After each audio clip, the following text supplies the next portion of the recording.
In today's video, I'm going to teach you how to edit an image in Hubspot.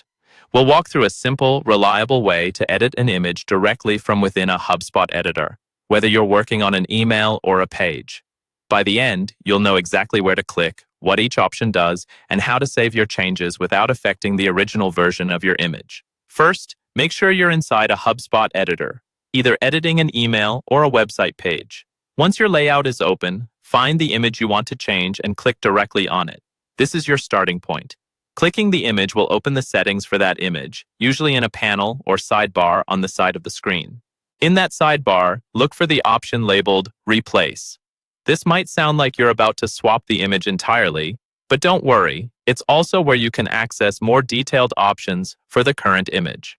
Click Replace, and you'll see a list or grid of images from your Hubspot file manager. Now hover your cursor over the image you want to work with.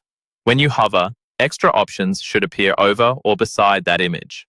Look for the one labeled Details and click it. The Details view gives you more information about that file and also exposes the tools you need to start editing.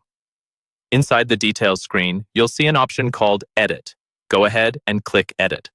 At this point, HubSpot will usually offer you a choice to clone and edit the image. This is an important step. Choosing Clone and Edit creates a new copy of the image specifically for your edits, instead of changing the original file everywhere it's used.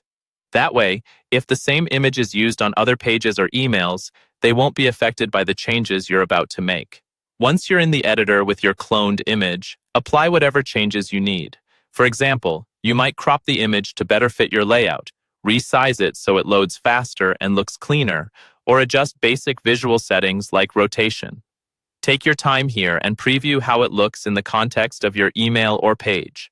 When you're happy with the result, confirm or apply those changes inside the image editor, then click Save. Saving will store the edited version as its own file and update it in your current layout. Finally, give your email or page one last check to confirm the image looks right, and then save or update the overall content.